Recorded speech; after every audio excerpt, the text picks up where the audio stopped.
but I learn like I'll live forever. So let's hear for Dr. Bob Rakowski. All right.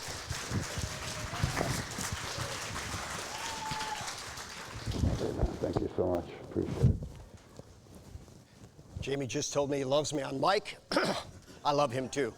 And by the way, I love you too.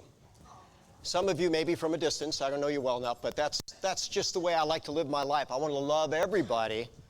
And you don't have to earn my love, but you do need to earn my time. And Jamie has, and Nutritional Frontiers has. And so we're going to talk about the body on fire, and we're going to incorporate the top 20 products and protocols everybody needs to know. We're all burning up on the inside. The question is, are we controlling the flame? Is the flame fueling us, or is the flame torching us? And for the vast majority of people, the flame is burning them up and out. Systemic chronic inflammatory process is related to every serious degenerative condition there is in human physiology. And if you look at the left, they give you all these call-outs, but they fall into the deadly quartet: stress, toxins, malnutrition, physical inactivity. What's going on out there? The U.S. spends far more than anything. We're far more drugged, yet you look at the average nation, our life expectancy is so much lower. I'm going to say our health quality is so much lower, and our death is so much earlier. And we were spanked hard, wake up America, by that scamdemic. How pathetic. How pathetic. You know what I did when COVID came out? I found out that there was something called convalescent plasma. People that beat COVID, if they gave their plasma to the people that were struggling, they could win. Now, there were two studies, New England Journal of Medicine, Proceeds National Academy of Science. They were small, but yet they both had 100% cure rate with convalescent plasma, which, by the way, was the first Nobel Prize ever awarded in 1902. So my parents are in their 80s. God bless them. Married 64 years, still best friends. I said, I'm going out and getting COVID. When COVID was bad, was I worried about it? Hey, if it kills me, the world is done, so you might as well take me out first, right? Come on. No, I had a few rough days, so what? Then I'm past it, I got that lifetime immunity. So I don't know who here wants to live a long life. Sadhguru says there's only one way to do that: be miserable. Think about it. When you're happy, time absolutely flies. When you're in your zone, when you're in that set, when you're driving for that new rank, whatever you're doing, you are in that zone in your love and life. I happen to like this guy, Andy Huggins. He says, you know what, in the U.S., women live about 5.4 years longer. He says, so if I start my transition about now, I'm going to get an extra 5 years. Not a bad idea, right? Who is the most powerful person in the world? That is not a rhetorical question. Who is the most powerful person in the world? I like that answer. That's the answer I usually get. I'm the most powerful person. Good for you if you're a good storyteller, according to Steve Jobs. I want you to think about history. History remembers the storytellers. The better the story, when you tell a story that matches their body, mind, and spirit, you trigger those mirror neurons. You get people connected to you, and I promise you, if you're not connected, you're going nowhere. Make that very, very clear. I don't know how a patient goes into a doctor, he sits behind a desk, he looks at a pad and says, I understand your problem, take this poison. What kind of connection does that make? Nothing, right? Les Brown, great storyteller, he says, who are you? What do you have? Why should I listen to you? Well, I've been on more stages than I can count, over 10,000 hours on 6 different continents, and I am as excited today to be on this stage as any stage ever, because the truth is never getting old, and the truth continues to expand, and the truth continues to show that what you stand for, what you're sharing here, what Nutritional Frontiers is promoting is pure truth, and we'll show you the data. I had to learn how to take a compliment. I'm not very good at it. Someone might say, oh, you're really awesome. Oh, yeah, thanks. You know, but this guy said, I like what you said. We'll get I like the rhino in it because it identifies. Oh, you want me to be behind you? Okay. Yeah, we'll just kind of go over here. Let's do it. Oh, I got to do it like that, don't I? Bad timing. I'm going back. I'm going to pause it. So take a look in the background. Evander Holyfield and his son. I've treated one family 5 generations, world champions, multiple generations. Been doing this over 30 years. Who was born after 1993 in this room? I thought there'd be more. I'm sorry, before. Yeah, that's right. by the way, I treated my first world champion before you were born. Usually that's about half the world, right? But here's a fun guy. We good? We'll get the, I like the rhino in it because it identifies you want me to be my behind office. you, okay. Yeah, we'll just kind of go over here. Let's do it. Oh, I got to do it like that, don't I? You know, let that happen. Yeah.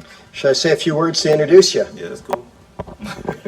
Hey, happy, beautiful, amazing day. Dr. Bob Rakowski here, Houston, Texas, with one of my newest friends, Eric Berry, one of the most elite defensive backs, safeties technically in the NFL, top 5 pick, mega player. We're having a lot of fun, but you said something that I really enjoyed today. Yeah, we were talking about some of the toughest quarterbacks in the league, and I brought up Tom Brady, and you asked me why. I said, well, Tom Brady, usually I play against the offensive coordinator, so quarterbacks are taught to do what the offensive coordinator tells them to do, and I said Tom Brady was definitely the toughest because he actually is the offensive coordinator. He can make adjustments on the fly, on the field. He can see what's going on and, pretty much pick you apart. So you got to be on your P's and Q's and your 10 toes at all times.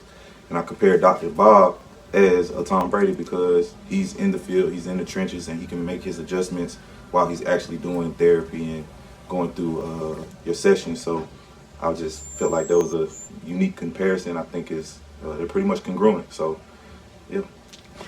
I took a seminar to learn how to take a compliment, and I'm gonna say thank you. I received that because it's to be compared to greatness. I love it. No And doubt. thank you so much. No doubt. I appreciate you.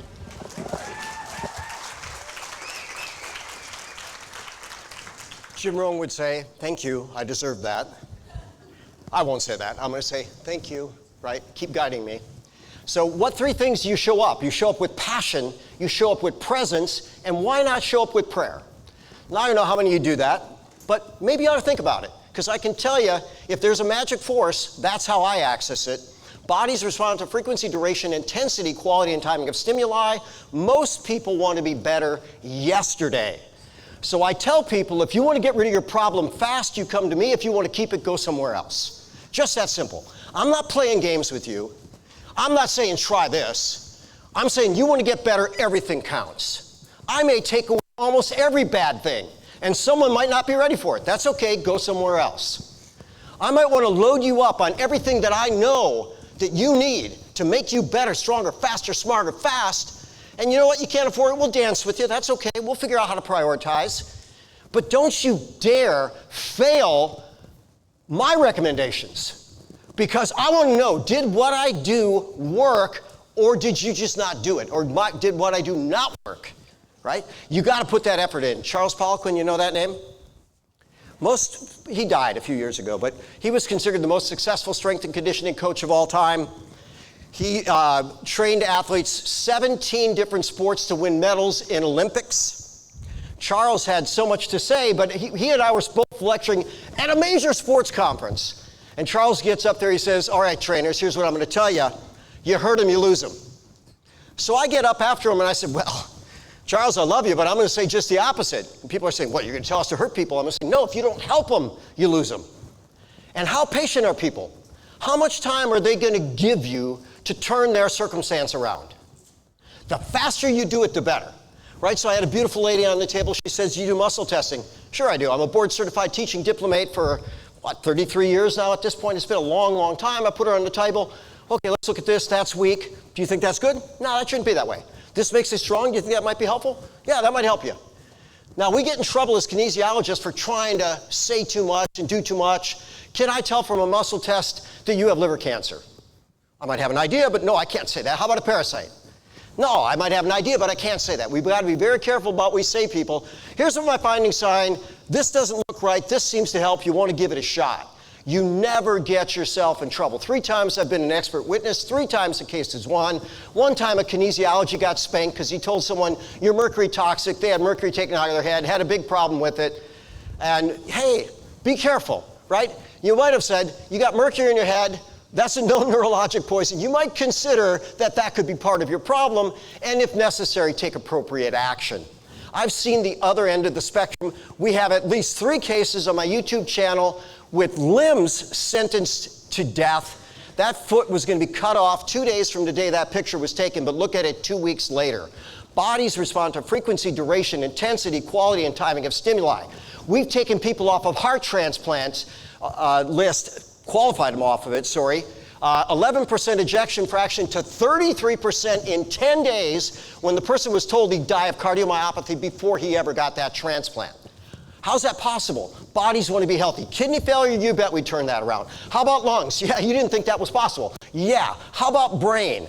Dale Bredesen's book, The End of Alzheimer's, whenever there's a problem with any tissue or organ system of the body, there are 3 distinct zones of cells. There are cells that are dead. Nothing we can do about that. There are cells that are fine. There's nothing we need to do about that. But in between are functional but not functioning, and if we get back function, we get back function. So we're going to talk about a lot today. We're going to talk about change. I was at a big think tank with Jeff Bland, and his amazing nephew is here, and Robert Learman, and these MIT, MD, PhD, amazing people. And they said, look, people don't want to change. Fair enough. People don't want to change. So we have to do something to get them there. First and foremost, what's in it for you? We got hangover coffee over there. It's so good that Nutritional Frontiers partnered with us. The world's healthiest coffee. No herbicides, insecticides, molds, mycotoxins, heavy metals, won the award, and it's Reishi infused, 100% USDA certified organic Reishi with 2 patented processes. Friends don't let friends drink moldy coffee, and when people are fighting for their lives, I say you have 2 choices, healthy coffee or no coffee. You're not taking away my coffee, fine, healthy coffee. That's resulted in over 100 million healthy doses of coffee through the world just through my influence and my wife's. Why? Because we're building a team like Nutritional Frontiers that says, I can get behind that. Put it in your body, 100% money back guarantee. Over those 100 million cups, I've given 100% money back guarantee. Guess how many times I've refunded? Exactly 0. Right? Show me the evidence. Just go look. Look around. The 1960s, look around. 2023, look around. And what I'll tell you, in the absence of trauma, bodies break down on the inside before they break down on the outside. And when I took my diplomate exam, they said, explain kinesiology. I said, it's very, very simple. The whole body works together. That means that everything that happens on the inside affects the outside. If you know how to look at the outside, you gain insight as to what's happening inside. That is the whole purpose of the physical exam. Now, hey, I don't know what your politics are.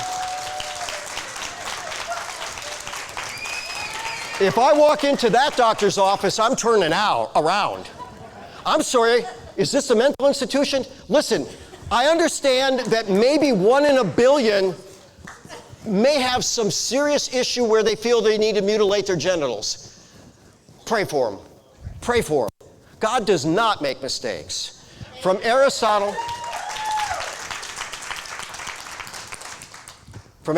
to Elon, we understand first principles. Here's my first law. Healthy bodies don't get sick. So I asked Grok, is that accurate? And he says, well, we'd rather say healthy bodies are less likely to get sick and better equipped to recover when they do, but technically this is accurate, because health and ill health are mutually exclusive. Now, I never met a perfect person, and I never met perfect health, and as Dr. V said, hey, get sick, it makes you stronger.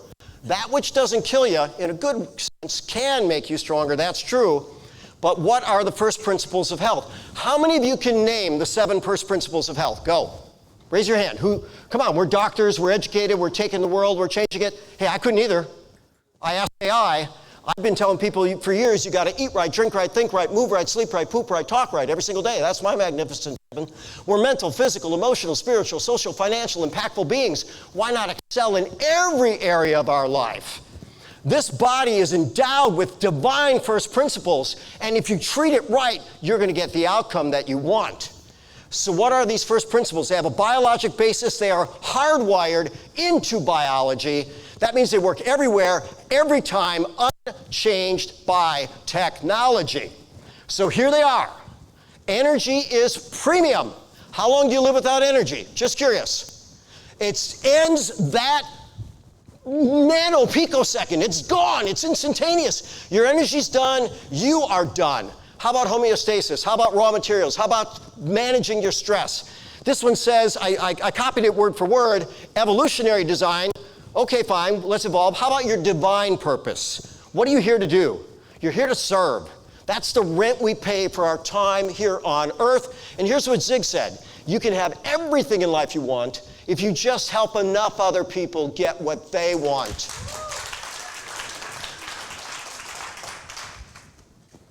And then mind and body are interconnected. So how about this one? How about this one? Own this. Own this real quick. Now I ask AI, how do these interventions align with first principles? Let's go with the essential nutrients. How do they align? 100%. The essential nutrients are 100% aligned with the first principles of health. How about phytochemicals? Well, that's only a 90. Why? Because one man's food's another man's poison.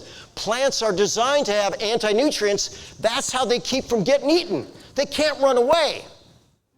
Now, how about drugs? That's not my opinion, that's AI. That's all the databases in the world. When you start looking at energy, when you start looking at homeostasis, when you start looking at all the things that keep us healthy, how do the drugs align? What did AI say? Who can read the chart? Now, we're not against drugs. What are we going to use them for? Lowest dose, shortest duration if you're going to die. If that's your circumstance, take all you need.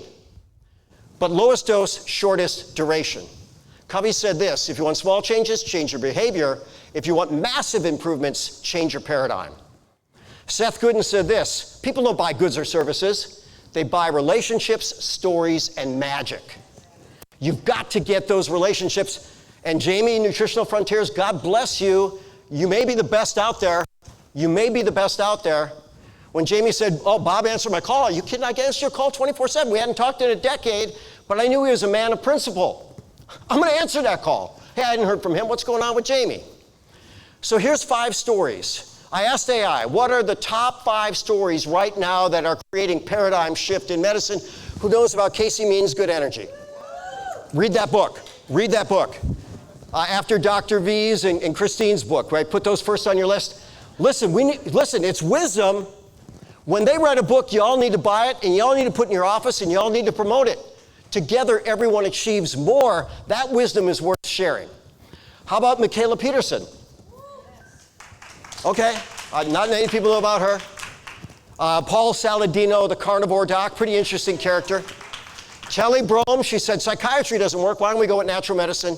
And then Dave Asprey, smarter, not harder. So Casey walked away from 5th year head and neck surgery at Stanford when her patient came in for the 3rd time for sinus surgery in her 20s. So she goes back to Stanford. It's in her book. It's in her podcast. She went to Stanford and said, I don't get this. This patient is 26. This is the 3rd time I'm going to cut stuff out of her head. I'm running out of stuff to cut out. It probably ain't getting better. What else do we have? Do we have anything else? And you know what she heard?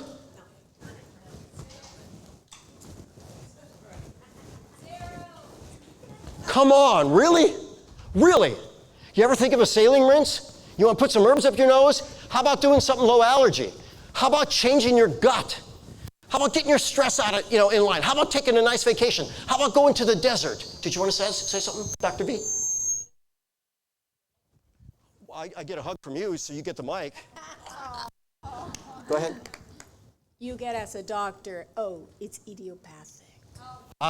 Well, yes, of course it is. Yes. What's the start of idio? Idiot. That's the start of idio. Idiot. So modern lifestyle screws us up.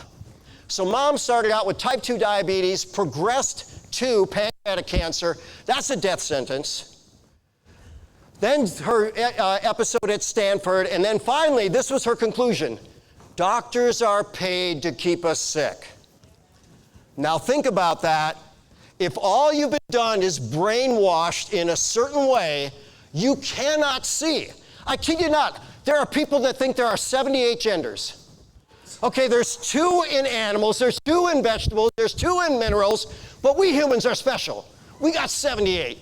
Now, I listened to a comedian yesterday. Listen, I don't care if you're an adult and you have a different sexual preference than me. Fine. But here's what he said. There's 2 genders and 76 ways to be gay. That's what this comedian said. Now listen, gay, happy, whatever. If you are loving people in a loving relationship, I love you and the way you interact. Probably don't do it publicly though, right? I'm not going to grab my wife's butt. I have a hard time keeping her from doing that to me, but that's a different story.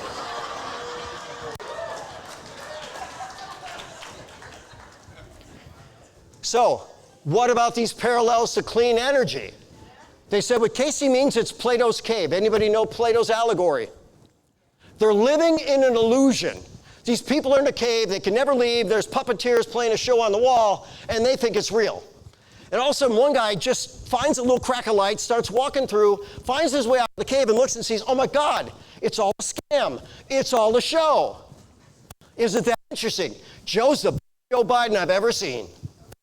You know, come on. And then the emperor has no clothes. So how about Plato? Most people are not just comfortable in their ignorance, but hostile to anyone who points it out.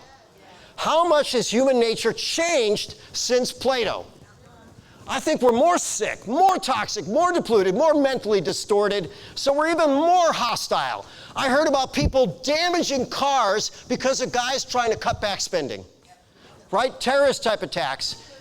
When I was doing my COVID updates, until I got a phone call that said, Bob, they may kill you, they may kill your career, they might even hurt your family, okay, I'll shut up.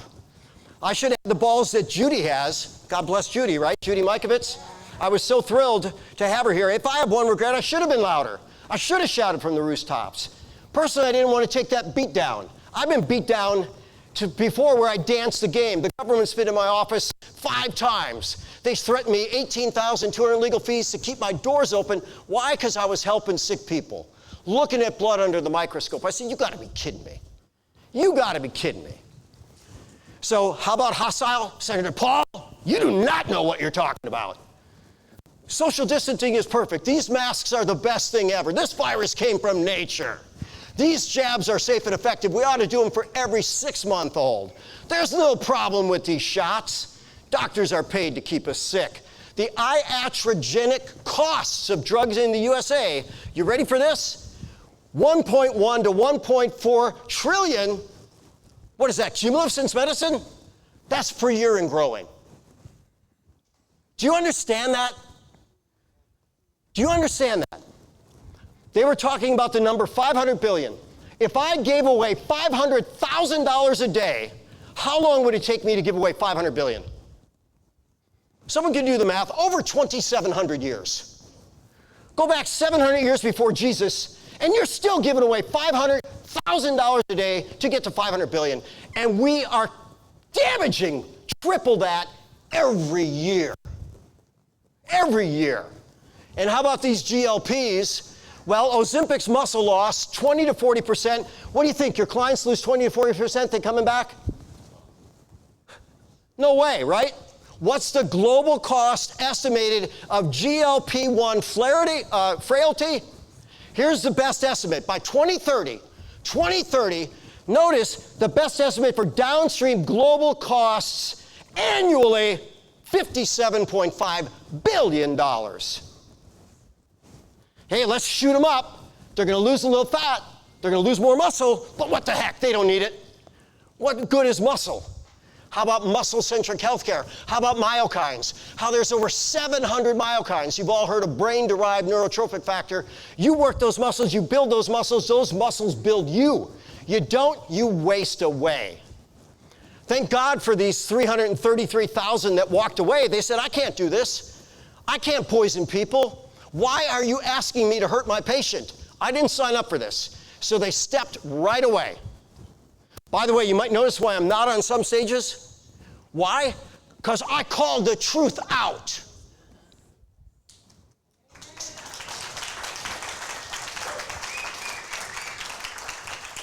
Some crowds I get tomatoes at this point, or worse, but I tend to not attract that audience. I love you guys.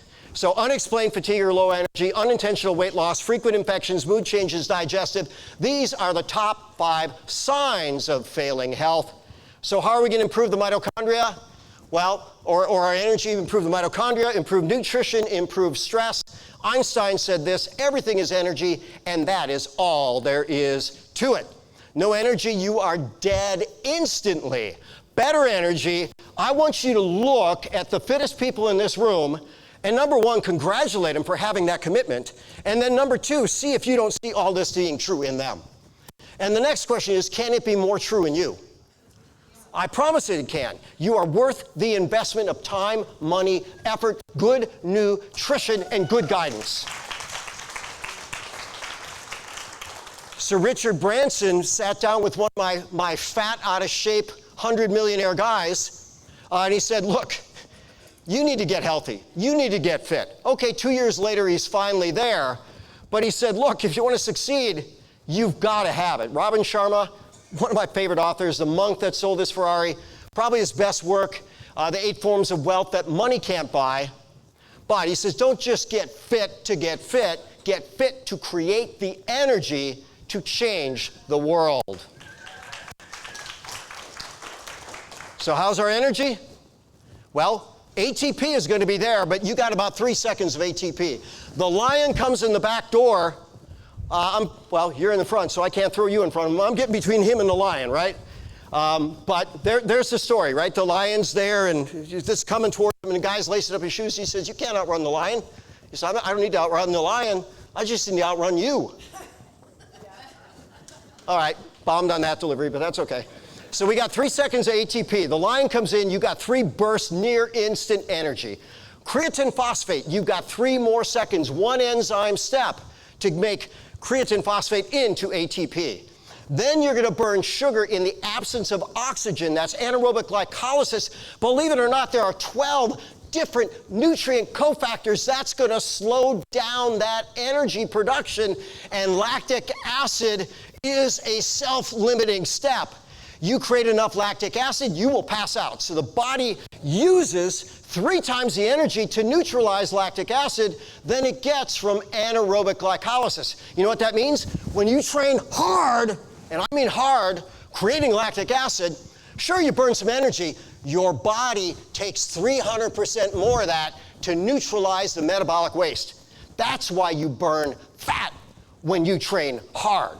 It's absolutely beautiful. Then we've got aerobic metabolism. So what's our fuel mix? At rest, 65% fat. At moderate activity, 55%. At HIIT, 10%. So you don't do HIIT to burn fat. You do HIIT to make you a fat burner. Get it? You don't do HIIT to burn fat. You do HIIT to make you a fat burner. And a much better fat burner because your body has to neutralize all of those toxins. There's our mitochondrial nutrition. There is your first protocol. If energy is everything, and Einstein it is, and that's all there is to it, how's yours?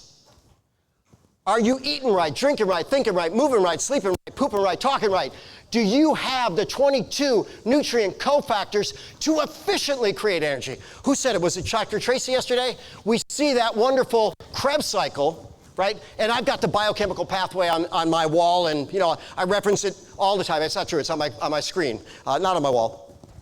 I did a podcast with the guy that had it as well. I'm very much a stickler for accuracy. But 36 ATP from that molecule of glucose, right? But how many are most people getting? Maybe, right? Maybe.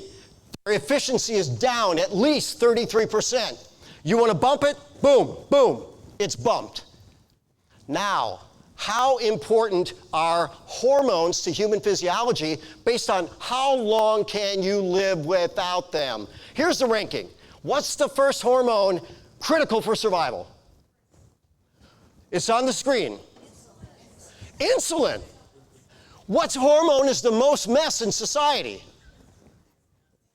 I think cortisol, but cortisol opposes the action of insulin. Insulin 1, cortisol 2, aldosterone 3, thyroid 4.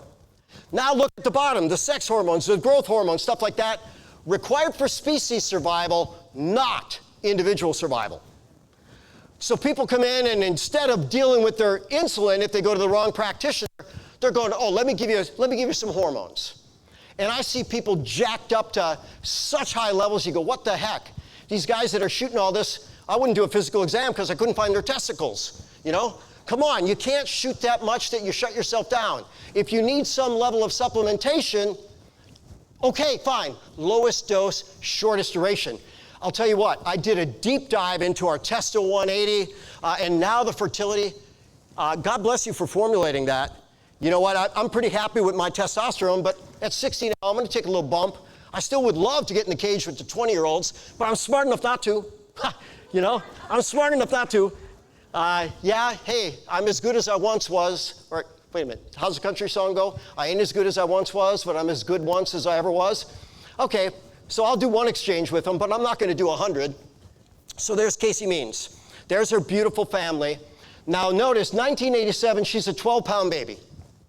Now you could understand that if his father was 6'9" and 310, and mom was 6'2" and 180, but that's not the case, is it?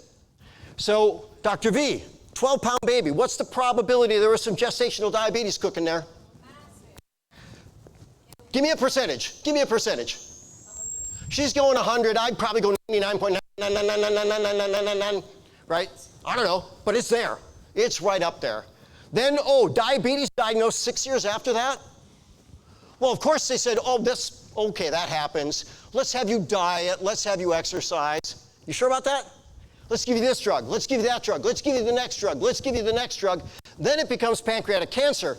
And then they say, this really sucks, you got no chance of beating it, but here's what we're gonna do. We're gonna chemo the hell out of you. We're gonna take every minute of your life and make you miserable. But you know what Casey said? The final 13 days I shared with my mom were the most meaningful of my life. If we had taken the advice of the medical system, that wouldn't have happened. Maybe I'd assisted her to the bathroom to throw up. Maybe I'd have changed her diaper 10 times. God knows what. Why are they doing that to people? You tell me. It makes no sense with a dead patient to make their final days worse. Now, if you have a forest fire to put out, you don't want to spit on it. Friends don't let friends become diabetic. If you're a diabetic a single day, that's one day too long. So, here's what we're going to do for diabetes, and we're going to do all of them. Now, you sit down with your rep. Here's the beautiful thing I found. Nutritional Frontiers has skilled, qualified, amazing reps that know a ton of answers, and if they don't, they know the resources to get it. All of these things I'm doing for every diabetic every time, and I'm changing their diet, and I'm having them exercise, and hopefully connect them to their purpose. That's what gets them to win. You want a little extra fat burning? There it is. The only way to have a healthy pancreas is to earn a healthy pancreas. So the death of a beta cell, autoimmunity can happen, and by the way, who's in the camp that the immune system is to blame in autoimmunity? Raise your hand if that's you. Different crowd, or you're shy to raise your hand. Most medical people have been trained that, we just need to suppress the immune system. Well, that sounds like a good idea. Let's suppress the immune system.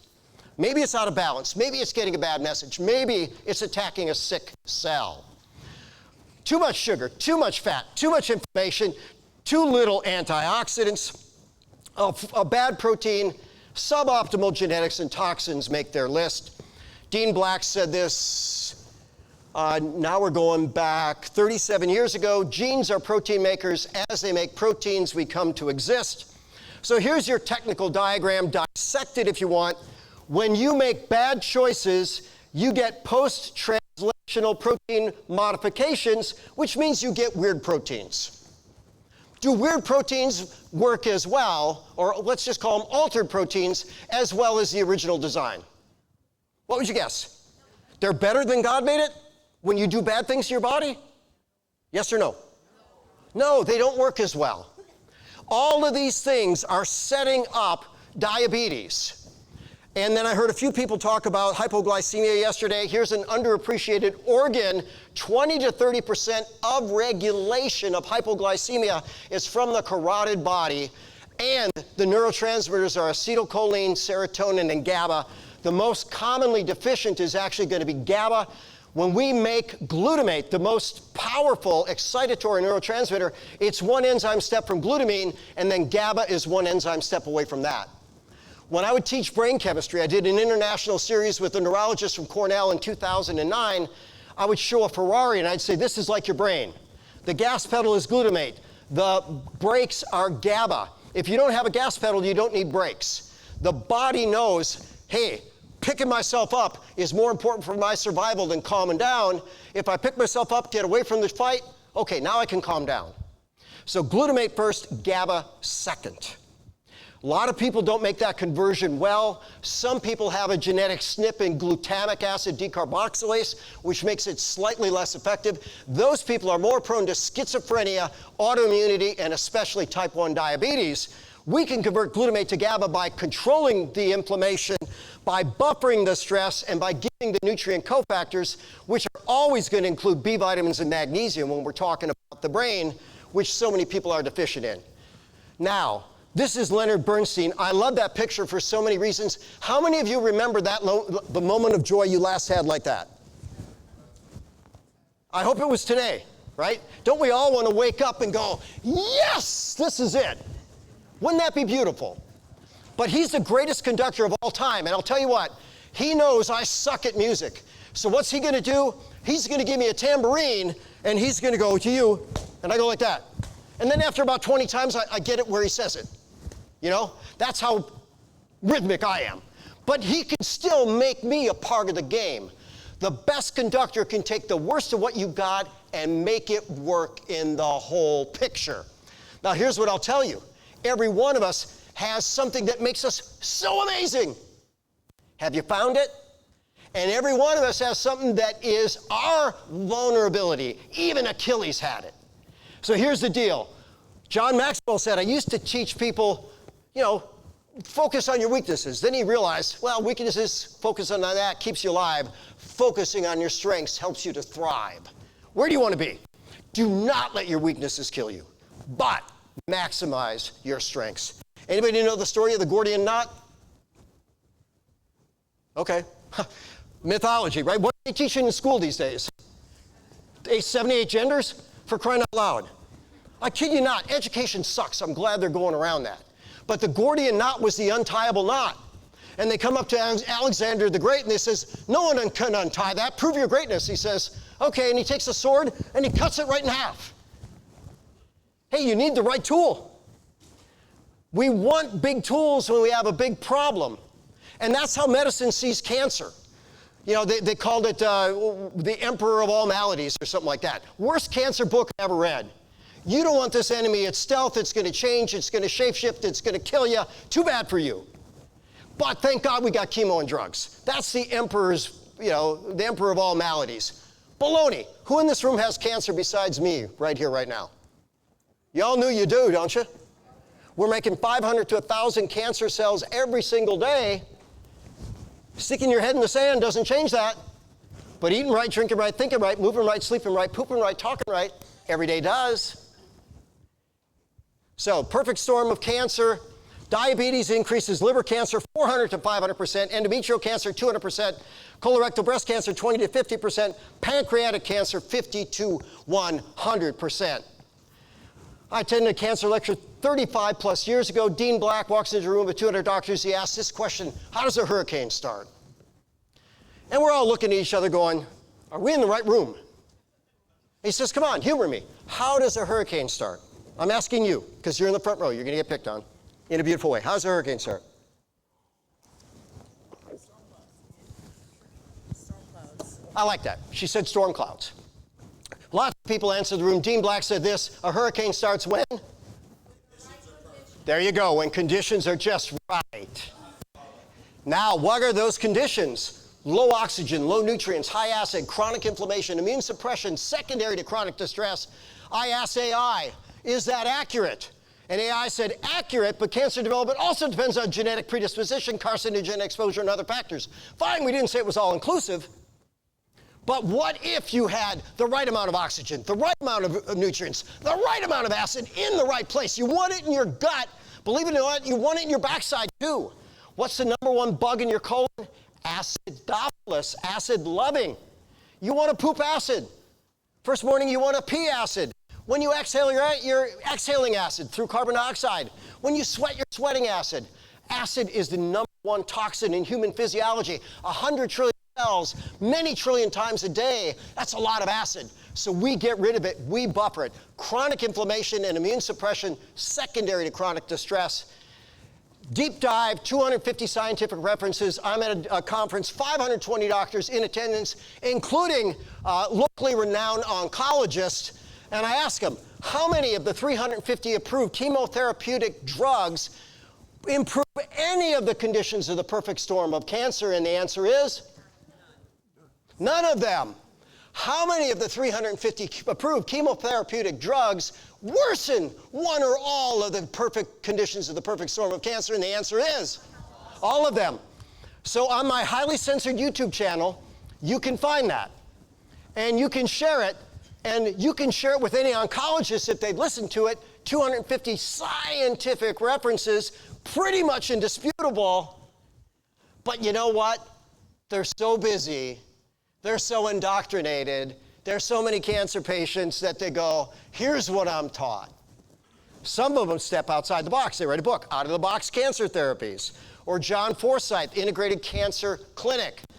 Cancer rising in kids. This guy talked about stage 4 pancreatic cancer in a 13-year-old. I got the worst call, one of the worst calls of my life. This very desperate mom, Bob, my son, I took him to the hospital, 14 years old. They said stage 4 cancer. They just want to keep him comfortable. Imagine being a mom making that call. So I say, hang on, let's figure this out. We got lots of strategies. They often jump the gun. I'll dot the I's, I'll cross the T's. Let's put together a protocol. This boy didn't wake up the next day. 14 years old, died of stage 4 cancer. How does that happen? And this guy says, cancer rising in kids. Well, how could that be? This guy asks, is the COVID vaccine causing turbo cancers? Because here's a cancer scan. Normally this would take months to years. Gets a shot, not just the first, but the second. And 8 days later, his body is riddled with cancer and he dies. So how about this? PubMed 2024, transfected SARS-CoV-2 spike DNA for mammalian cell expression inhibits p53. Anybody know what p53 is? It's your best friend against cancer.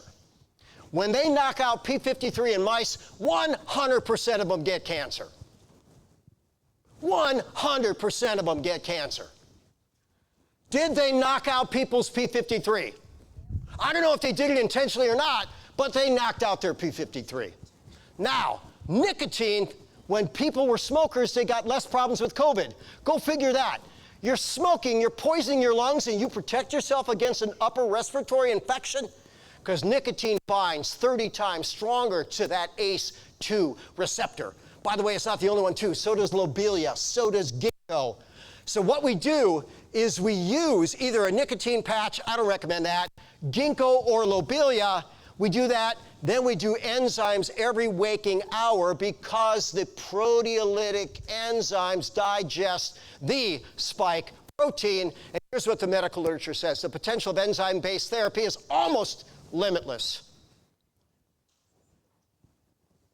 There's your ginkgo. So I checked. Half a ml every waking hour. Why do I do things every waking hour? Someone give me a rational reason. What's the half-life of natural products? What does half-life mean? It's going to disappear. What's the half-life of natural products? 30, 40 minutes in a healthy person, hour 10 in someone less healthy. So how much benefit you got an hour later? Much less. What if we take more? Well, gee, you might kill your patient. Well, it hasn't happened yet, but okay. So I check, all right, what's this blend of herbs? What's the blend? What's the concentration? What's the tincture? Is it safe in that combination? Yeah, half ml of that every waking hour of the day is safe. Period. End of story. Is diabetes related to the toxins? Of course it is. Is autism related to the toxins? Of course it is. Is cancer related to the toxins? Of course it is. Are GMOs related to the health debacle? Of course they are. You go to that website, every graph looks like that. That's the graph of diabetes and the graph of the release of these genetically modified synthetic frankenfoods that are killing people. Now, it's not you take a bite of GMO and die. That's your first cut. Death by 1,000 cuts. So, if we want to detox, this is what we're going to do. And when I have them detox, this is their macronutrient and only organic vegetables. Period in the story. Vegetables are alkalizing. They have the fiber, they have the plant nutrients. Then we're going to add the live complete. If you add the remove complete, take it away from food, take it away from supplements, because it's going to bind literally that crap in your gut and kick it out without it being absorbed into your system. Michaela Peterson lectures on stage at Oxford, a global influencer, turned around a chronic illness. You think, let's share that with the world. TEDx banned it. TEDx banned it. Was there anything flawed in what she said? Did she lie? She dotted every I, crossed every T, delivered it so eloquently, and they just didn't like her message. Juvenile rheumatoid arthritis, diagnosed age 7, multiple joint replacements by her teens. What causes it? Pathogenic and oncogenic insults result in induction of intrinsic immune mechanisms that destroy, I would say, both healthy and unhealthy cells. How's autoimmune going up? Like a rocket ship. There are so many people out there who even have autoimmune conditions without a label. Now, is the immune system to blame? I'm going to tell you no, and we'll show you why. So, here are the stories that most match Michaela Peterson. How about Ignaz Semmelweis? He made this ridiculous idea, a suggestion. Here's what he found. When babies were born at a farmhouse with a midwife, as opposed to being born to a doctor in a hospital, their survival rate was 20x. It wasn't 1.2, 1.3, 1.5, it was 20x. So he said, what's going on here? Are doctors killing babies? Yeah, not intentionally, but yeah, they are. So, hand washing, we certainly want to do that.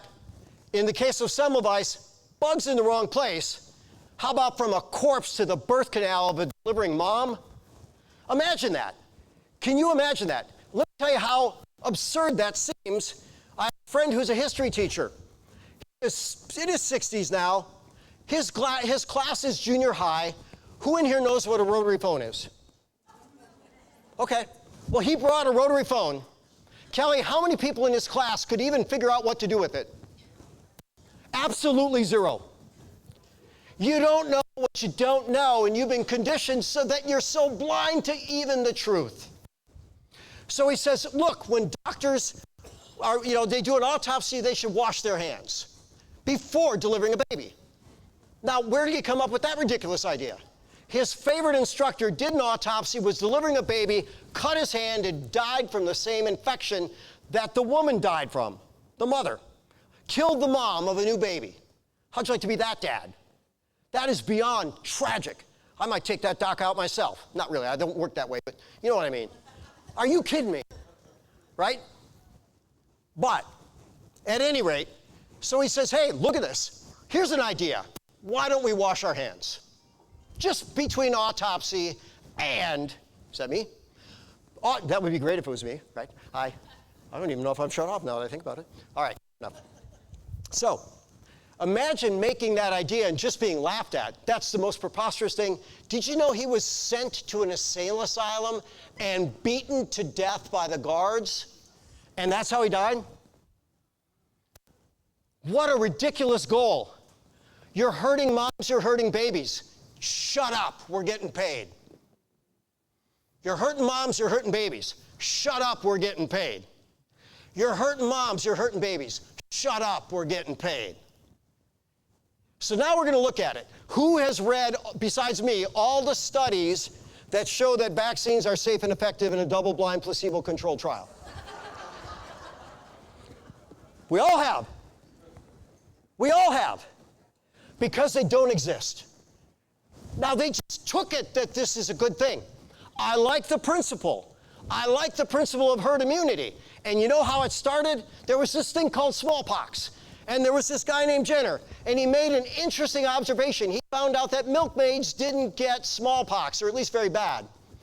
But what did milkmaids get? They get cowpox. So he thought, isn't that interesting? Similar, maybe there's something protective. That's a stroke of genius. Or maybe we could even call it divine guidance.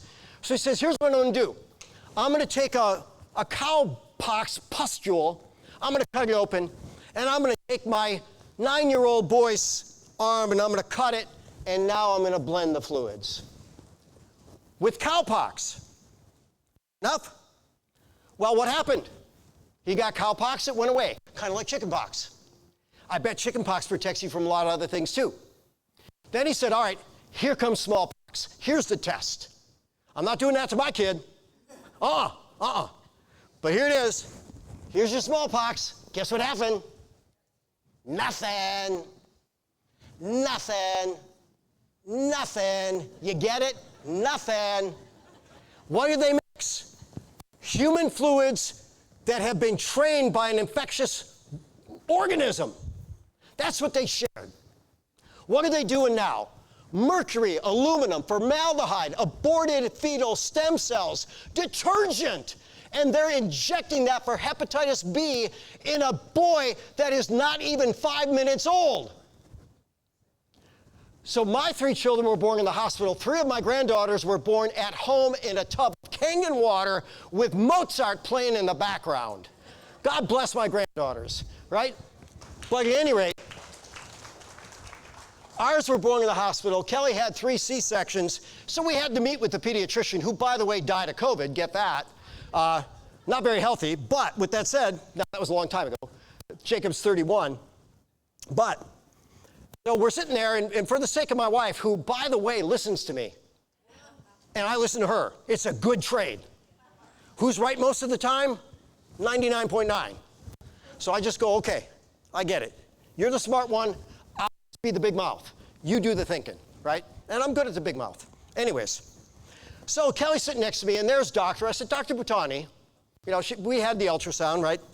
Well, congratulations, you're going to have a son. Well, thank you, thank you. And of course, we want to vaccinate your son for hepatitis B right away. So I sit there, and you know, I can put on a little show. Can I ask you a question, doctor? Well, of course you can. How does one get hepatitis B? Big smile on her face. That's anal receptive homosexual sex or the sharing of IV drug needles. Big smile.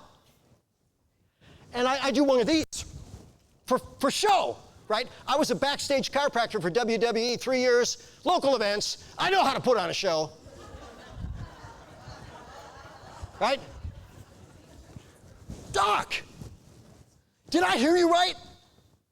Anal receptive homosexual sex and the sharing of IV drug needles? That's right. What makes you think my son's at risk? He's in utero. If anybody's doing him in the backside, they're going to have to get through me. And they ain't getting through me.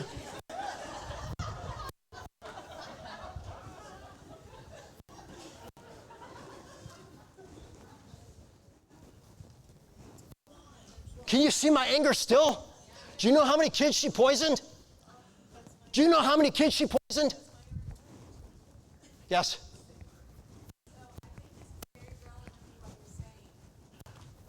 Well, I want your input then.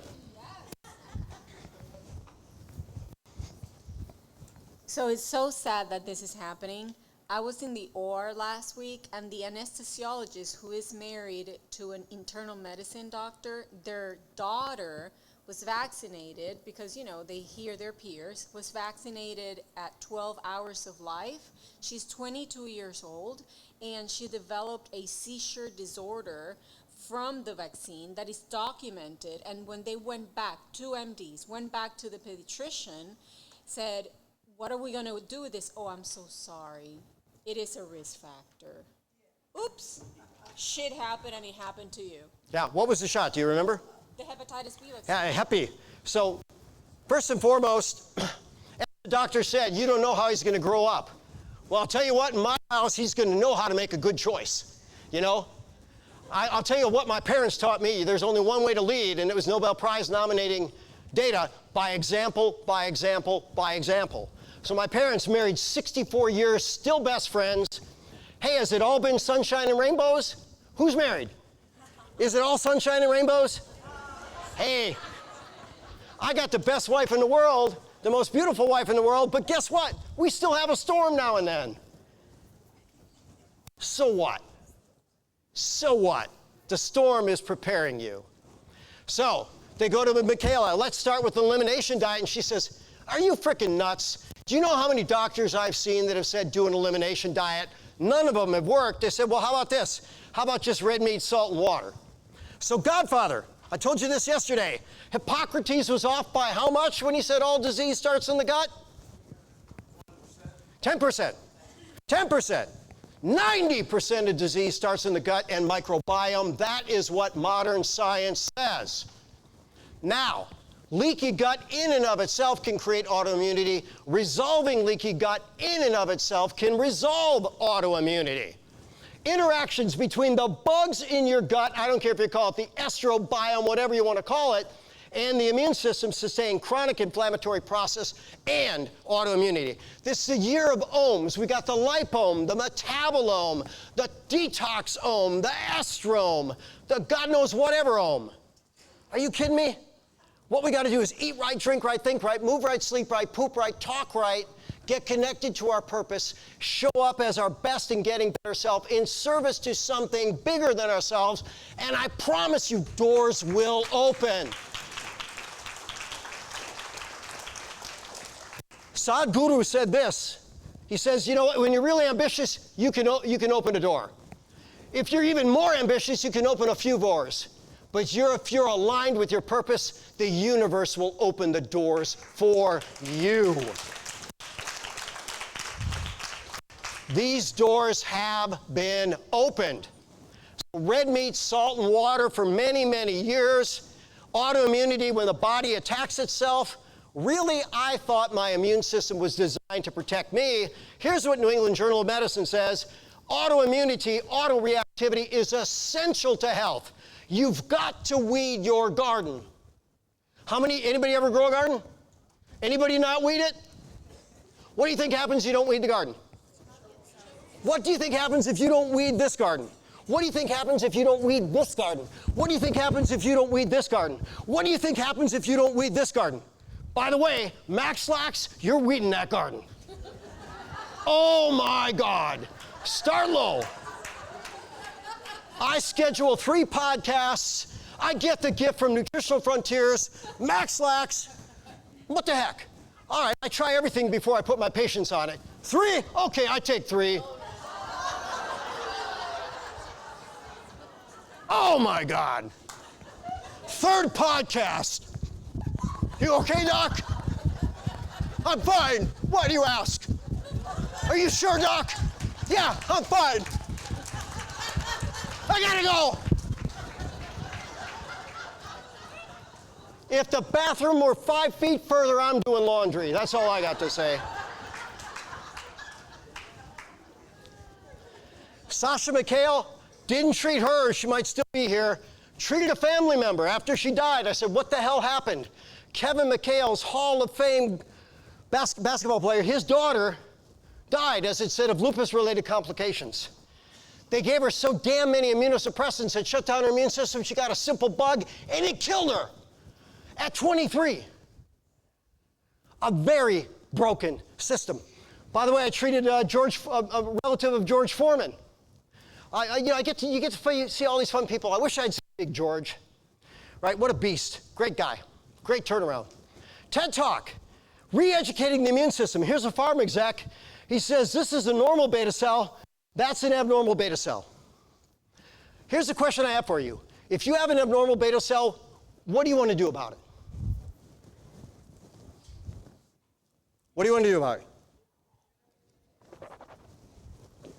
Garen, what do you want to do about it? Weed it out. Weed it out, baby. So we got 2 ways. We can rehab it or we can kill it. Our first option is rehab it. But our process of rehab also educates the natural killer cells. And those natural killers say, not rehabable, sorry, you're out of here. Now, they have a study on Reishi and these abnormal beta cells, which were Epstein-Barr infected. Dr. Tracy, how many people have EBV? Probably, right? Probably. So guess what? You infect the beta cells with Epstein-Barr, you get type 1 diabetes. Unless you're on Reishi, and in the medical studies, here's what it shows, none of the animals that had their beta cells infected with EBV developed type 1 diabetes. I want you to think about that for a moment. God's pharmacy is indisputable. Bodies respond to frequency, duration, intensity, quality, and timing of stimuli. How many of you drink coffee or tea? How many of you need to be reminded? How many of you plan to quit? That is the most consistent thing that we do. Change your coffee, change your life. That's why Nutritional Frontiers. And Jamie, I'm going to give you a big shout out. I've lectured for the top nutrition companies in the world. Do you know when we went separate directions? When I asked, can I promote anything outside your line? No. Wait a minute, you want me to stand before God and everybody and tell them this is the best and it's not? We're done.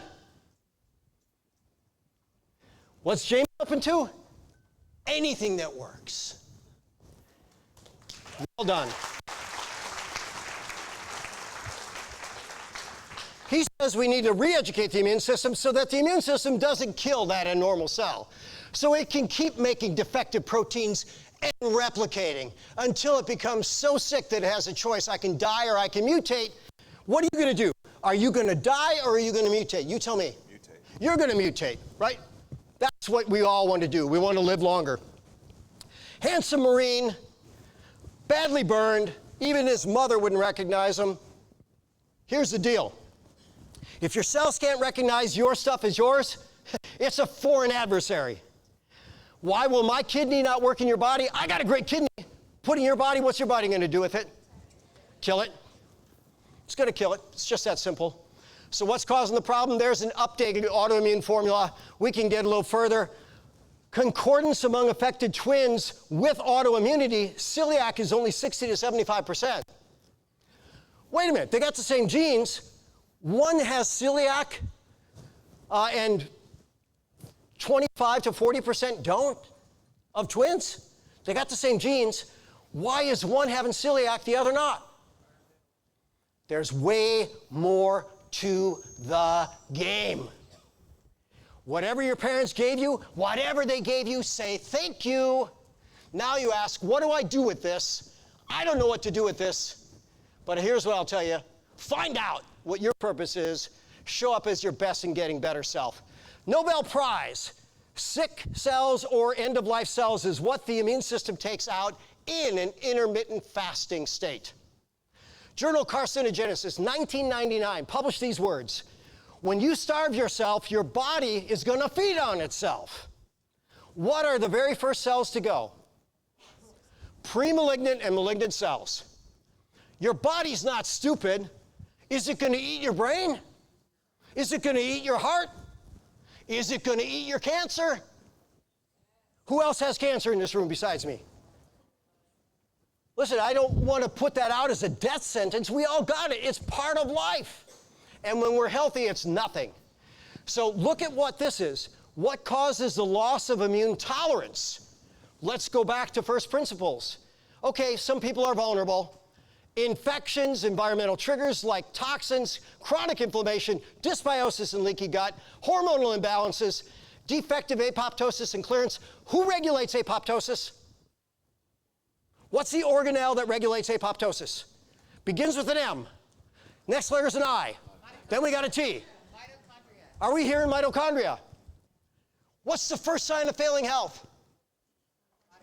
Fatigue. How many people are healthy? Here's the odds. Me and Dr. Tracy, the rest of you, good luck. Right? Now that's if we're in a typical crowd. This crowd, thank God, we're all on the same page. So the Deadly Quartet, here's the backstory behind the Deadly Quartet. 1989, Archives of Internal Medicine. I'm in school. Darren, did you know me back then?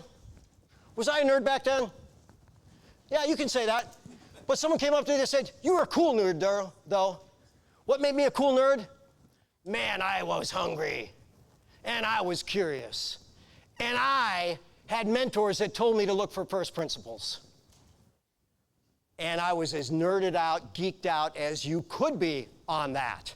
So when I read the Deadly Quartet, they said if you had a big belly, big insulin, big blood pressure, and big blood fat, you were going to die early. That was the Deadly Quartet. But what's the real Deadly Quartet? Stress, toxins, malnutrition, and physical inactivity. And here's what AI says, weight them. Toxins, 9 of 10 risk. especially cigarettes that'll kill 1 in 2. Stress, they gave an 8 of 10. Insomnia, 7.5 of 10. Poor diet, 7 of 10. Sitting around too much, 6 of 10. Pretty significant factors. So Michaela Peterson beat rheumatoid. And what's the probability that her immune system was re-educated? Because that's what they're saying. You got to re-educate the immune system, and here's what they say. Not likely. The anti-inflammatory effects of the ketosis, no-carb diet, elimination of dietary sugars, modulation of the gut microbiome, that's likely what stopped the trigger of her rheumatoid. So leaky gut can trigger autoimmunity. So what are we going to do for the leaky gut? I have had gastroenterologists as patients. I've had plenty of patients that have seen gastroenterologists. I think in 33 years I can count on one hand, maybe one finger, how many people went to a gastroenterologist and they said, change your diet. Have you had a similar experience? Why? What does the gut do? It processes your diet. So here's the questions. What are you eating? How much? How often? How's your digestion? We got to look at the nervous system because Pavlov proved that digestion starts in the brain. Then we've got chewing. You've got to chew your food. By the way, drink your food and chew your drink was really good advice. You need hydrochloric acid, good gallbladder, good pancreas. What type of bugs live in your gut? How often do you poop? Do you have a leaky gut? And there's all your protocols right there for gut. Then there are these immune balancing nutrients. And by the way, how many do I give to my patients with autoimmunity? All of them? How often? Jamie? Of course.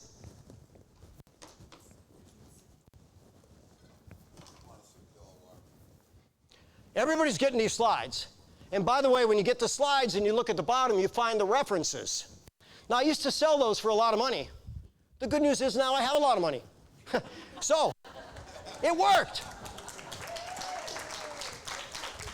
Now they're yours because you're here. Nutritional Frontiers. Here's your immune balancing nutrients. What should I eat versus what can I eat? We are not carnivores. We are not herbivores. We are omnivores. From mouth to anus, those things fit. Now, can some people live exclusively vegan? Well, you have a 100-year-old vegan right there. Was he a vegan his whole life? What do you think the first thing he ate was? He was born 100 years ago. Hey, I was in the front row at the TED Talk. It was a multi-million-dollar gala. I was out of place. I'm sitting with these women. They got these big mink coats. Their diamond rings are so heavy, I can't pick them up. These guys got these Rolex watches that shine so big, and I'm just sitting in that front row with all these people looking at this TED Talk. And Dan Buettner's talking, look at all these 100-year-old people. Look what they did, all this other stuff. This is how we should live. Not a bad idea, but they said, Dr. Bob, what do you think of that? These are the blue zones. These are people that live to be over 100 at a much higher rate. I asked this question. How long ago were these people born? 100 years ago. How many herbicides, insecticides, fungicides were they exposed to? How many GMOs did they eat? How many neurotoxins were they injected with moments after birth? How much blue light were they bathed in around the clock? How many EMFs were they exposed to? Oh, are we comparing apples to apples? Not even close, are we? So the game changes a bit, and then you got some people that can handle carnivore. No documented carnivore centenarians. Now, I'm perfectly good with a carnivore reset. Man, I don't know who had the discipline to do carnivore the first 2 months of the year, and then pretty good for the next 9 months, and then binge in December. Hey, that works for them. That's a very disciplined soul. Carnivore diet, study out of Harvard, over 2,000 diabetics on insulin. Every one of them got off of insulin. Every one of them came off injectable medication. So there's something good for it. And then we got food ideas in the background for you. Now, Journal of the American Medical Association, 1995, at every step along the road to malignancy, plant nutrients tend to reduce the likelihood of transmission to the next phase.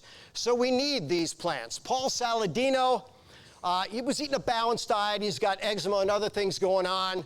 Wrote the carnivore diet, even did an ultra marathon on carnivore which meant that he was about burning 95% fat and 5% protein. Why protein? Proteins are made of amino acids. Amino acids are in two categories, glucogenic or ketogenic.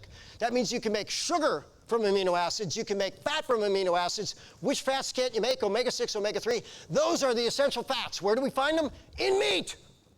And healthy meat has a good ratio of omega-6 to omega-3. Grass-fed organic beef, 1.8 to 1 ratio omega-6 to omega-3, making it an anti-cancer food. And he was even able to run an ultra on carnivore. Our bodies are profoundly adaptive. And then he said, okay, the experiment worked, but I realize I am an omnivore, so I need everything. So he still eats 2 to 3 pounds of meat a day, even though he stepped away from pure carnivore. Kelly Brogan, psychiatrist, isn't this fascinating? Is she, do you think, the only one that came to this conclusion? Antidepressants don't work. Do you realize that study's been around a long, long time? Do you know how much better antidepressants behave against placebo? Not at all. Not at all. So I had a doctor, he says, I had a patient struggling with depression. She finally, just like that, it went away. I said, what happened? He said, she fell in love. Hey, that'll work. Let me tell you a secret. You don't need anybody else to fall in love. Think about that for a moment. If you don't fall in love with you, who would anyways? So I'm going to encourage you first. And most of all, I will love myself, according to Og Mandino, because when I do, I will zealously inspect all things that I allow to enter my mind, my heart, my soul, and my body. The perfect formula for success. Here's this radical conclusion. Mental health will always be grounded in whole body health. Fire her, get rid of her, censor her. She's a total heretic. How dare her say that? Wow. The brain is the most nutrient dependent, energy dependent, stress vulnerable, toxin vulnerable. I've been teaching this for over 30 years, so I asked AI, is that accurate? AI says, well, the liver might use a little more nutrition, but energy for sure per unit mass, stress likely most vulnerable, but what about the adrenals? No way. We have adrenals that just crank most of the time. Do you know how many cases of Addison's I've seen, adrenal failure, in 33 years? One. Do you know how many cases I've seen of cortisol resistance, which is the analog of insulin resistance? Every patient I've ever treated. And here's the medical literature. Many, if not all, New World primates have elevated cortisol and cortisol resistance. There's your brain on stress. This is what happens to your brain on toxins. Whose brains are being intoxicated the worst at the most vulnerable time? And so autism went from unknown when I grew up to what? You don't have an autistic kid? Keep trying. Come on. Malnutrition, that's what happens to the brain, severely malnourished. That's an actual scan. And Austin Perlmutter, David Perlmutter's probably son, I hadn't met him yet. Have you met Austin yet? Anybody here yet? David's a pretty good guy. Good guy, I'm guessing. He does a what? A lot on environment and its impact on the brain. Yeah, I like David Perlmutter a lot. So there's our stress reset. Calm day. Towards evening, you can take to sleep the melatonin, the Ganoderma spores. Now, these have 99.9% crack shell nutrient bioavailability. The next closest competitor, 15%. My kinesiology buddies test it. You can find about 95% of conditions show some level of positive response, and in some cases, it's absolutely rock solid. If you're not a kinesiologist, get a cup of coffee. Get the Royal, Reishi, Lion's Mane, Cordyceps. Should have had you all had a cup before, because your brains would be better, sharper, faster, smarter. Now, yes, sir. Yes, ma'am. On the previous slide, what was the supplements for?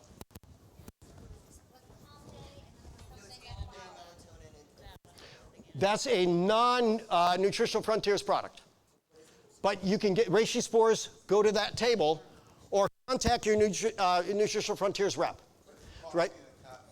Yeah. So, for instance, one of the coffees has one of those in it, right? But if you go with the mocha, it has 6 of them in there. How many of you are purists? You'd never put anything that wasn't perfect in your body. Raise your hand if that's you. I have a few patients like that. If you're a purist, the mocha has stuff in there, you're going to look at the label and you go, nah, it's got this emulsifier. I don't like it. Okay, cool, don't eat it. If it's not consistent with your value system. I didn't sell any mocha. Why? Because it has sugar in it for over a year. And then I had a woman come into my office drinking a mocha frappuccino piled 6 inches high with sugar. And I said, my God, how many of those do you do? She said, I'm addicted. I drink about 10 a week. I said, try this one. So gave her a mocha, and she said, oh my God, that's too good to be healthy. I said, I promise you it's better than what you're drinking. Hadn't even done the comparison. Half the calories, 1/3 of a sugar, and 1,500 milligrams of board-certified, USA-certified organic reishi. She better off for putting that in her body? She lost 4 pounds the week of Thanksgiving just switching her mocha. Friends don't let friends drink moldy coffee. Friends don't let friends drink toxic coffee. So now, when we have a gut problem, do we have malabsorption? Let's show a show of hands. Let's have a little contest. How many of you people think that malabsorption is a significant enough a problem that if we don't address it first, we can't address malnutrition? Raise your hand if you think that's the case. I think that's the case in the vast majority of people I see. So I am going to seal and heal the gut. I'm going to optimize digestion, and then we're going to optimize nutrition. When it comes to detox, this is our formula there. When it comes to energy, this is our formula there. Spark. John Ratey, I think it's Ratey, not Rady, but Ratey, he says, look, exercise is like a little bit of Prozac and a little bit of Ritalin. Well, that's how he's trained. Here's what I'll tell you. You focus after exercise, and in fact, here's what they found years ago. Learning is 20% faster after intense physical activity. You're going to get that serotonin, that's going to make you happy, and then you get brain-derived neurotrophic factor, which is miracle grow for the brain. So nice quote. Exercise is not an instant cure, but you need to get your brain working again, and if you move your body, your brain won't have any choice. Dave Asprey. I lectured at a biohacking conference last year.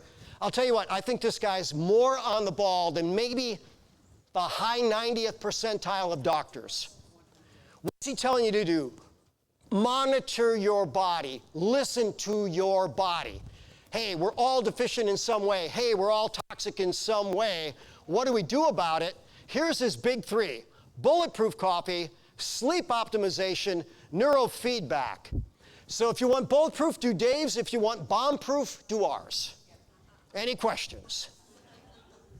There's no comparison. People say, I like my bulletproof. Cool, if you want to be that weak. I'd rather be bomb-proof. So here's your reference. Toxicology reports. 90+% of coffee has heavy metals. 70+% have pesticide residues. 50+% have mycotoxins which survive the brewing process. Friends do not let friends drink sick coffee. Period, end of story. Jamie. A couple people are asking, how do they get an account again? One, if you got a rep, go through them. We're all a team. Now, here's full disclosure. I ran away from the business model for decades, network marketing. I said, there's no way in heck I'm doing that. And then someone introduced me to this coffee. I said, it's great coffee, but I'm not doing the business. They said, why not? I said, most of these people I find are, they just pester you and they won't take no for an answer. And in fact, we have a policy in our clinic. We have a sign on our door, network marketers not welcome. Well, it just happened to be my son that introduced it to me. So I'm not kicking my son out, but I said, okay, son, I'm never doing the business, but it's good coffee. He says, Dad, you won't have to do anything. He puts a water boiler in the waiting area, and people walk in. He trains my staff. Hey, would you like a cup of coffee or tea? They start drinking it. By the way, ask them how you like it, strong, mild, or in between. I made a couple of you a cup of coffee this morning. When you want double espresso strong, how was your cup of coffee, Ryan? 10 out of 10. Hey, Ryan, stand up for a second. The legacy of Jeff Bland continues. This is his nephew.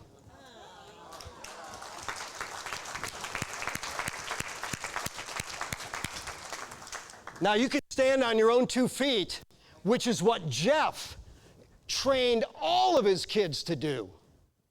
Be a thinker, be a thinker, be a thinker. Mike asked, hey, are you and Jeff still tight?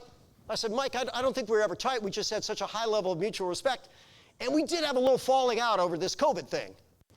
But it's all right. Hey, I'll cut anybody a little slack all the time, right? But Jeff Bland, probably, if he weren't here, none of us are here. I'm not here, Jamie's not here. We all owe him an absolute debt of gratitude. Sleep, the shorter your sleep, the shorter your life. We should know about sleep hygiene. Sleep should be a priority for all. Period, end of story. Poliquin said this, nothing gets you more bang for your buck than sleep. Sleep window is a really good idea. When I would teach nutrition seminars, taught a 48-hour series, I'm just curious, and I don't know if we're gonna do live events, if I had a 48-hour nutrition A to Z series, let's charge a ridiculous price for it, like $125 a session, how many of you would be there?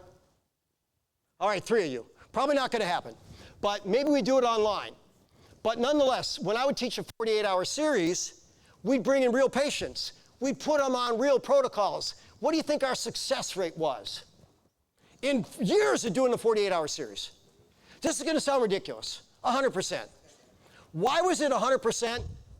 Because everybody in that room wanted that patient to get better, including that patient. And when you put together the right protocol with the right attitude, you're gonna win. So I had a woman, she says, I haven't slept more than a few hours a night for 20 years. I said, for 20 years? She says, no more than 2 hours a night. I said, all right, well then that's what we're gonna give you, 2 hours a night. She says, you're gonna give me 2 hours a night? I said, yeah, tonight. So what time you wanna wake up? She says, well, I'd like to wake up at 6. I said, okay, you get to go to bed at 4 and not a minute before. She said, what, are you crazy? I said, no, you only get 2 hours. You got your 2-hour window. She said, what do I do the next day? You can have no stimulants, you can have no caffeine, and then the next night, if you want to expand the window a little, you can. Maybe go to bed at 3:55. Get yourself an extra 5 minutes. Just with making it a routine, she was sleeping 8 hours a night by the end of the week. Sleep time is a great formula. Neurofeedback, just basically listen to your body. Miguel Ruiz, I think that's Don Miguel Ruiz, the 4 agreements relative. Also, go inside and listen to your body, because your body will never lie to you. Now, how many of you are connected enough to listen to your body? That's a very serious question. And I saw about the number of hands, I would think, maybe 10%. And maybe you're giving yourself too much credit. I'm still trying to learn this. Guarantee you, I am still trying to do this.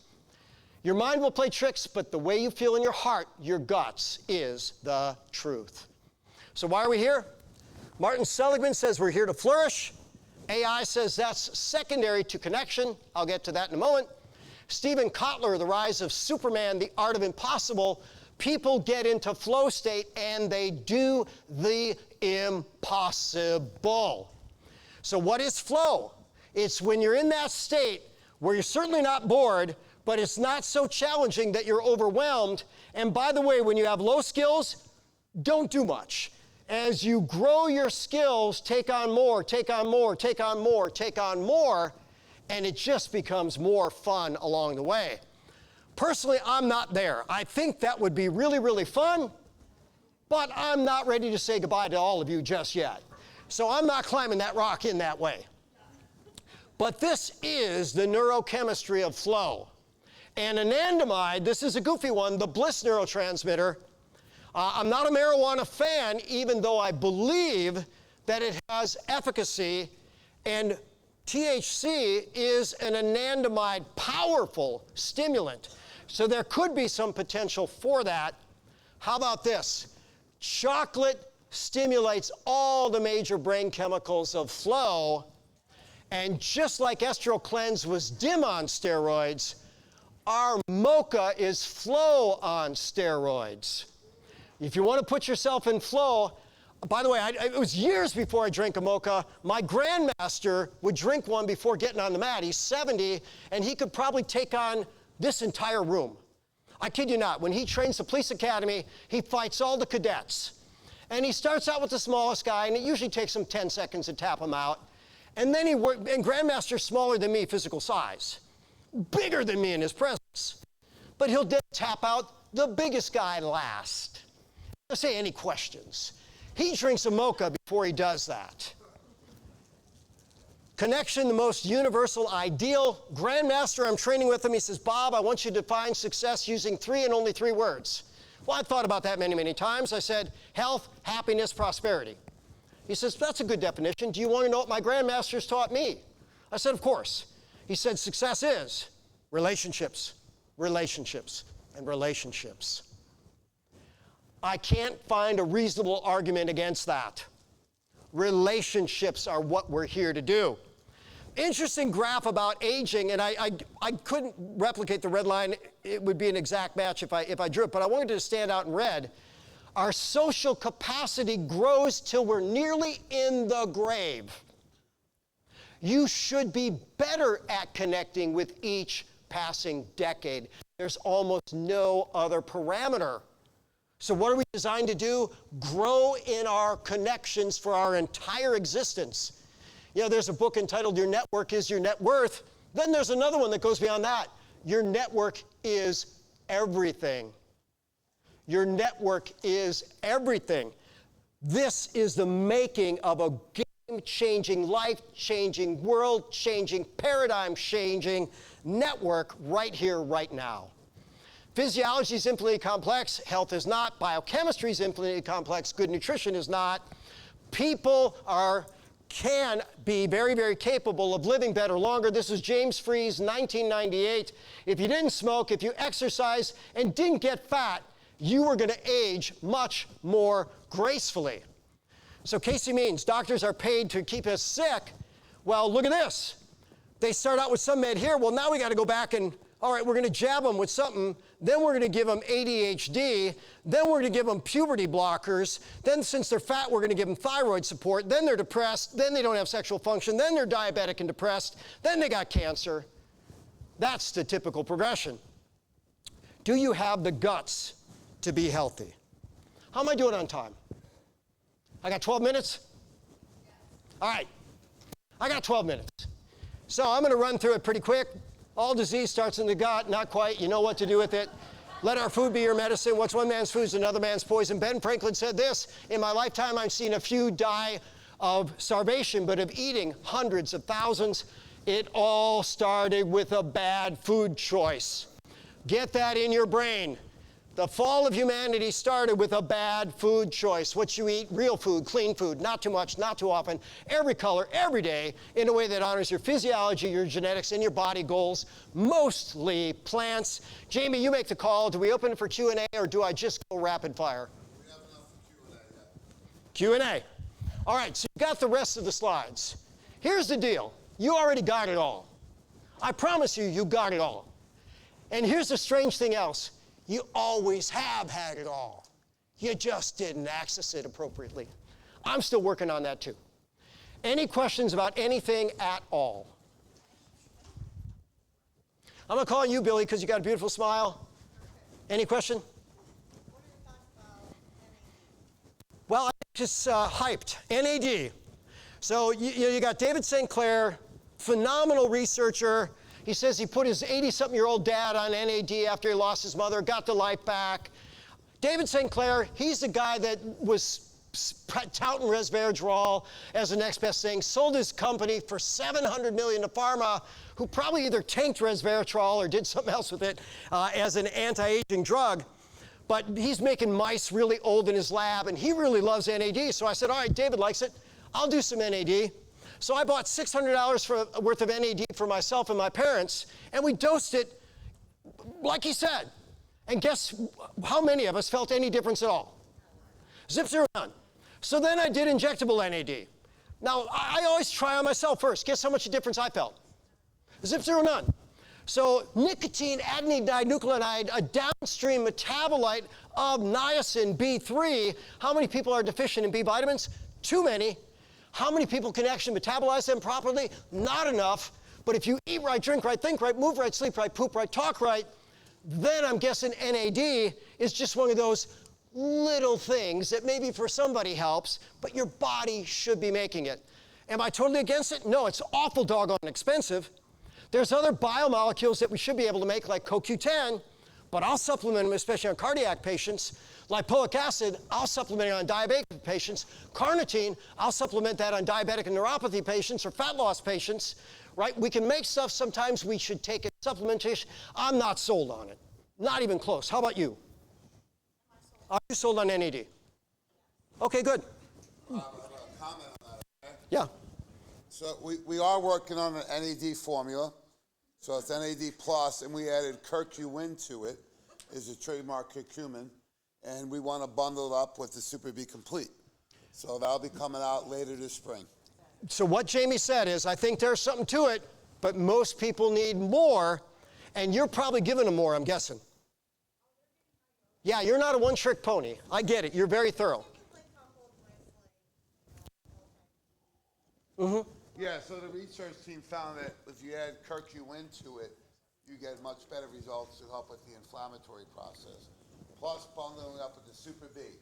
So Super B Complete and NAD Plus coming out late this spring.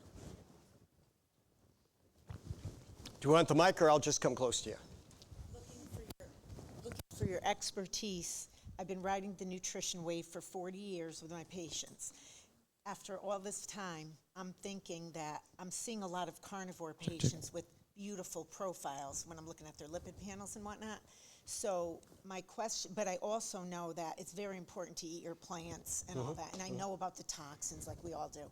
So if you have somebody that's diabetic, insulin resistant, cardiovascular disease, etc., it seems like the same diet will work for these people. You know how we were like, every diet's different for every person, but I'm starting to see that you can put them on the same diet. But my question is, how long do they go on carnivore before you transition them off to a more omnivore diet? All right, so let's tell the story of Michaela Peterson. Carnivore, 5 days later, she feels so much better. Oh my God, this is epic. Let me add some kale. Oops, major flare-up. 5 more days carnivore, let me add some spinach. Oops, there's a flare-up. One man's food's another man's poison. I reset the gut carnivore, usually 7 to 10 days. And then we bring back one food at a time and see if they are reactive to it. And I'll tell you what, I'm hitting about a 95% hit rate on resetting the gut with that. Now then you can follow it up with the nutritional frontiers. Still, why not seal and heal that gut? It's much easier after that point. And what happens is most of the bad bugs are vegan. They eat plant fiber that was supposed to be good for us, and they poop out toxic metabolites. So was the food bad? No. The food and the bug became bad. Good food, bad bug, bad outcome. Good food, good bug, great outcome. Is the problem the food? The problem's the bug. And science says it's 90% of everything right now. 90% of the illness out there. Yeah, one comment too is, you may not know, but Dr. Bob did invent the Shake a Day Club. I did. Which we borrowed from him. Thank you. You're welcome. And we've expanded that line to include the new Hydro Beef. So we had a lot of requests for one stevia-free, vegan protein-free, no lactose, no soy. So it's the cleanest version of beef protein out there. Jamie, Okay. I want to say something interesting. How many people know the number of how many nutrition companies have been bought up by pharma and how much has pharma spent? I looked it up on Grok. They bought over 100 nutrition companies and they spent over $20 billion just since 2018. And we all know why. They realized the world needs nutrition and it's a better model than drugs, even though the drugs are marked up 50,000% and you get a 30% markup on nutrients. They spent $20 billion to buy up the nutraceutical companies because they realized that's better for humanity. Are we all on the same page with that? Brought to you by Pfizer. Come on. What? Are they also tainting them all while they're buying them? Well, one thing we've seen from previous companies I've worked at is they discontinue the patented, research, trademarked ingredients.